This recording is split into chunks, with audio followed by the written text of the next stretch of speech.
पहले भी घोटाले होते थे, अब भी घोटाले हुए हैं, लेकिन ममता बनर्जी ने तुरंत कार्रवाई की, बाहर कर दिया। क्या है इस पर टिप्पणी आपकी, गौरव भाटिया जी? देखिए, आज देश क्या सवाल पूछ रहा है मैं ये जरूर बताऊंगा।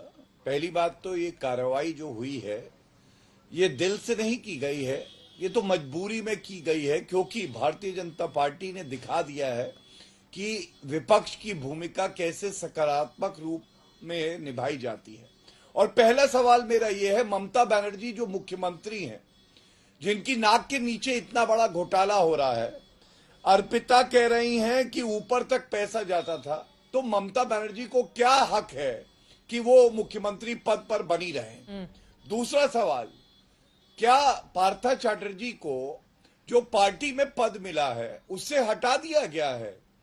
क्या ये वाजिब सवाल नहीं है चित्रा जी कि अगर कार्रवाई होनी है और वो भ्रष्टाचारी है तो जो मंत्री पद से हटाया गया मजबूरी में, उसके साथ एक पत्र और आता कि पार्टी पद से भी हटा दिया गया है, जिससे कि उनका रसूख खत्म हो जाता। लेकिन ऐसा भी अभी तक कम से कम हमारी जानकारी में नहीं है। तीसरी बात, यहां पे और भी बड़े बड़े भ्रष्टाचारी पार्टी के प्रवक्ता बैठे हैं। देखिए, ये लूट प्रतियोगिता चल रही है, लूट सके तो लूट, कितना लूटेंगे। और आज जनता ये कह रही है कि ईडी को इडियट बुलाने वाले ये ईडी ही है जिसने 50 करोड़ रुपए यहां पे जब्त किए हैं, और 2000 करोड़ का नेशनल हेराल्ड का घोटाला है, और ईडी इडियट है। 1,04,000 करोड़ रुपए की संपत्ति जब्त कर चुकी है ईडी। और दूसरी तरफ Rahul Einstein genius Gandhi, Rahul Einstein genius Gandhi, और वो क्या करते हैं? वो बेल पे बाहर है, लेकिन वो जीनियस है। मैं इतना ही कहूंगा, अर्पिता जी ये सवाल पूछिए, सॉरी चित्रा जी ये सवाल जरूर पूछिएगा कि ये पश्चिम बंगाल की पुलिस क्या कर रही थी जब सरकार के लिफाफों में रुपया रखा था। और सोचिए, पश्चिम बंगाल के कुत्ते कितने खुश नसीब हैं, जनता बदनसीब है कि उनकी गाड़ी कमाई को लूटा जा रहा है। कुत्ते का अलग एक फ्लैट है, वो स्विमिंग पूल जाता है, सोने के बिस्किट खाता है, गाड़ी होती है, नौकर चाकर होते हैं, क्योंकि वो पार्था चैटर्जी का कुत्ता है। ठीक है, आप सोचिए, बदनसीबी है ये कि पश्चिम बंगाल में इस तरह का ममता राज है। ठीक है। आलोक शर्मा जी, मैं आप पर आते हुए, चूंकि उन्होंने कांग्रेस पार्टी को लेकर भी बहुत सारे सवाल खड़े कर दिए हैं, जिस ईडी को आप लोग इडियट बताते हैं, उसी ईडी की कार्रवाई में इतने बड़े घोटाले का पर्दाफाश हुआ है, तो कम से कम इस मामले में तारीफ तो बनती है ना ईडी की, कि कार्रवाई हुई और जो सच है वो सामने आ रहा है, और इसी वजह से मंत्री की कुर्सी चली गई। देखिए, मैं समझता हूं कि भ्रष्टाचार का कोई समर्थन नहीं करता है।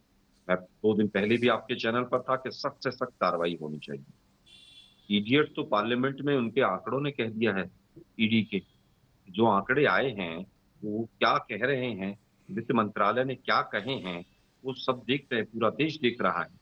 जहां तक बात कार्रवाई की है, हम बार बार कह रहे हैं कि ईडी का दुरुपयोग हो रहा है, इसमें आज भी कोई दो राय नहीं है।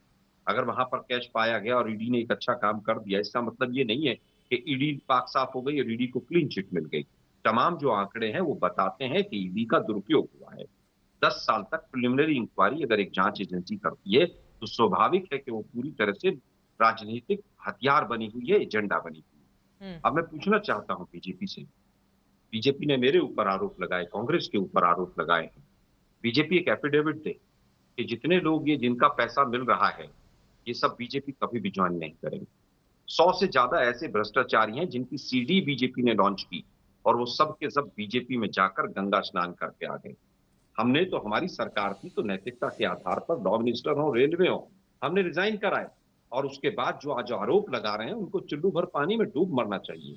8 साल हो गए, एक पूर्व मंत्री को आप जेल नहीं भेज पाए, एक पूर्व सांसद को आप जेल नहीं भेज पाए, एक वर्तमान के सांसद को किसी को जेल नहीं भेज पाए। आप 2G में और कोलगेट में आप लोगों ने 1,76,000 करोड़ के घोटाले की बात की। सीबीआई 1 साल तक बैठी रही। सीबीआई के जज ने कहा कि कोई तो लाके दे दे मुझे सबूत।